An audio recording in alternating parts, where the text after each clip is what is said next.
નમસ્કાર વિદ્યાર્થી મિત્રો, તમે સીસીઈની મેઇન્સ માટે તમે અહીંયા આવ્યા છો તો હું આજે સ્પષ્ટતા કરી દઉં છું કે આપણે અહીંયા સીસીઈનો જે મેઇન્સ માટેની જે કોર્સ છે એ કેવી રીતના ચાલશે.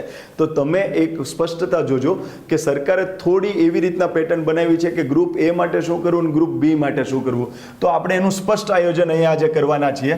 તમે ધ્યાનથી જુઓ તો આપણે ગ્રુપ એમાં જે લોકો આવે છે એને એવું કીધું છે કે 100 માર્કનું તમારે ગુજરાતી લખવાનું છે, 100 માર્કનું તમારે ઇંગ્લિશ લખવાનું છે અને 150 માર્કનું જીએસ તમારે લખવાનું છે.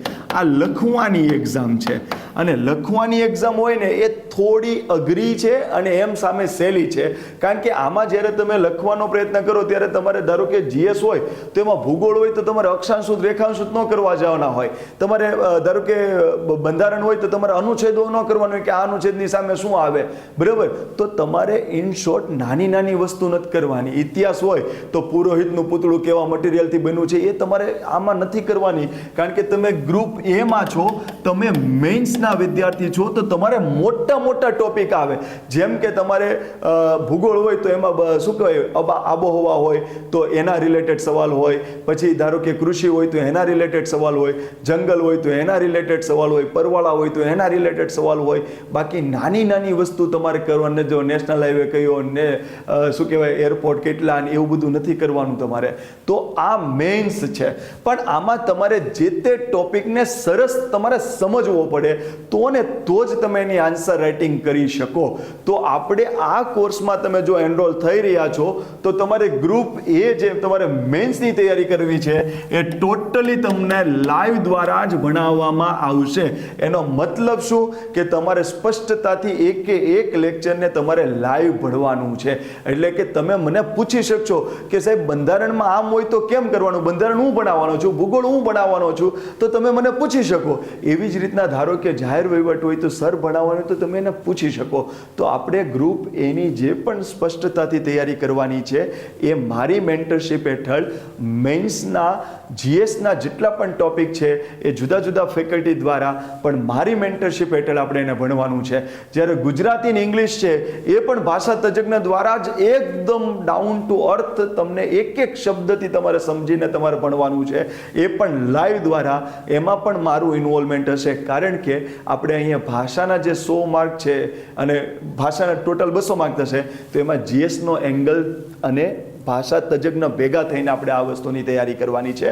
અને એ બધું માધ્યમ કયું હશે, લાઈવ. પણ જ્યારે તમે ગ્રુપ બીની વાત કરો છો તો આપણે એના માટે અલગ નથી કર્યું. કારણ કે ઘણા વિદ્યાર્થીને એવી ચેલેન્જ હશે કે સાહેબ અમે ગ્રુપ એની તૈયારી કરીએ કે ગ્રુપ બીની તૈયારી કરીએ. તો મારા માટે અને સંસ્થા માટે પણ એક વહીવટીય દુવિધા પેદા થાય કે યાર આમાં કરવું શું, કયા વિદ્યાર્થીને મારે કેમાં ઇનરોલ કરવું. તો આપણે એનું એક સોલ્યુશન લાવ્યા છીએ કે ગ્રુપ એ અને ગ્રુપ બી બે અલગ નહીં. કારણ કે ઘણા વિદ્યાર્થી એવા છે કે જે બંને એક્ઝામ આપવાના હશે. તો અહીંયા હું સ્પષ્ટતા કરું છું કે ગ્રુપ બી માટે શું કરવાનું છે. હવે ગ્રુપ બી એટલો દરિયા જેટલો સિલેબસ મૂક્યો છે, તમને વિશ્વાસ ન હોય તો જીપીએસસી ક્લાસ 1-2 ડિટેલ સિલેબસ મૂક્યો છે ત્યાં આગળ. અને જ્યારે હું એમ કહું કે એમસીક્યુ જેવી એક્ઝામ, ત્યારે એટલું યાદ રાખજો કે આ ક્લાસ 1-2 કરતાં પણ આ ગ્રુપ બીની એક્ઝામ જે એમસીક્યુ વાળી છે એ એના કરતાં પણ ડિટેલ છે. કેમ? કારણ કે આમાં તમારે ભાષાનું ઇન્વોલ્વમેન્ટ રાખ્યું છે એમસીક્યુ તરીકે પણ. તો આ સેન્સમાં આપણે અહીંયા શું કરવાના છે કે અહીંયા આપણે રેકોર્ડેડ કન્ટેન્ટ મૂકીશું. રેકોર્ડેડ કન્ટેન્ટ મૂકીશું એટલે કે જીપીએસસી લેવલનું જે પણ સારું સરસ સીસીઈને ટચ થાય એટલું કન્ટેન્ટ આપણે અહીંયા રેકોર્ડેડ મૂકી દઈશું. એમાં જીઓગ્રાફી હશે, પોલિટી હશે, હિસ્ટ્રી પણ હશે, બરાબર, ગુજરાતી વ્યાકરણ પણ હશે, ઇંગ્લિશ વ્યાકરણ પણ હશે, રિઝનિંગ પણ હશે, બધું જ રેકોર્ડેડ સ્વરૂપે હશે.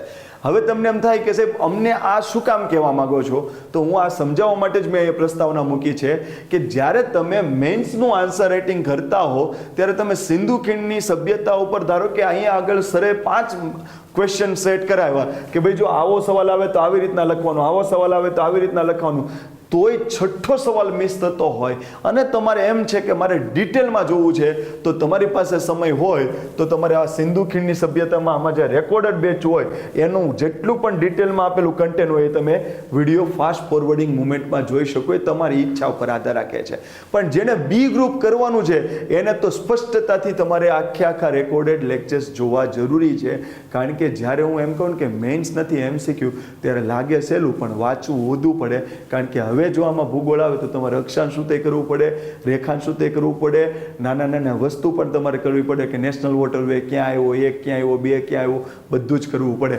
તો અહીંયા આપણે શું કર્યું છે, અહીંયા આપણે રેકોર્ડેડ કન્ટેન્ટ મૂકી દીધું છે. તો તમને એમ થાય કે સાહેબ અમને ડાઉટ, તો તમે સાંભળજો કે આમાં તમને જે પણ ડાઉટ થશે એને આપણે લાઈવ ડાઉટ સેશન દ્વારા કરી દેશું.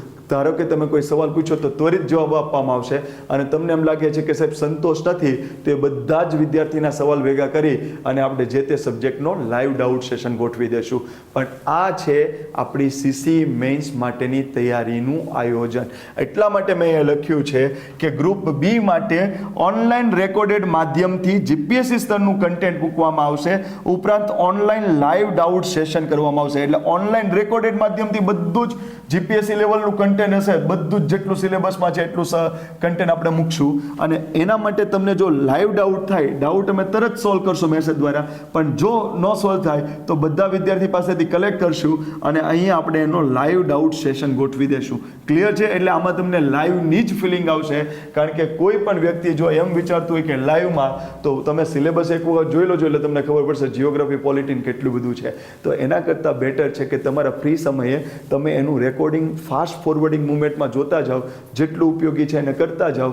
એમાંથી કોઈ ડાઉટ થાય તો તરત મેસેજ કરો, અને એ નો સોલ્વ થાય તો તરત જ એવું કહો કે સાહેબ અમને આવા બધા ડાઉટ છે, તેનું એક લાઈવ સેશન ગોઠવા, એટલે આપણે એરેન્જ કરી દઈશું. ક્લિયર છે? બધાને એટલું ડન થઈ ગયું? Okay, done. અને બીજી વસ્તુ યાદ રાખજો કે ગ્રુપ એમાં તમને જેટલા સવાલ લઈને આવવા હોય એટલા તમે લાવજો.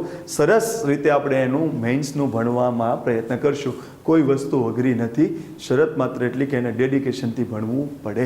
તો આપણે આ રીતના આનું આયોજન કર્યું છે. 12 મે સુધી તમે એડમિશન લઈ લેતા હો તો તમારી ફી છે 10,000, અને ત્યારબાદ જો તમે લેટ થશે તો આ ફીમાં વધારો થશે. તો આ તમને માહિતી આપી રહ્યો છું જેથી કરીને તમને ખબર પડે કે વેલિડિટી શું છે, ફી શું છે, આ એ અને ગ્રુપ એ અને બી ગ્રુપ છે તો સાહેબ આની ગડમથલ શું છે એ તમને સ્પષ્ટતા થઈ જાય. ક્લિયર છે? તો આપણે આ વિડીયો યુટ્યુબ પર પણ મૂકીશું, અને આ જ વિડીયો અહીંયા પ્રસ્તાવના પર પણ હશે એપમાં, જેથી કરીને તમે જે માધ્યમમાં મારી સામે જોઈ રહ્યા છો તો તમને સ્પષ્ટતા થાય કે સીસી મેન્સનો બેચ કેવી રીતના ચાલશે. જય હિન્દ, જય ભારત.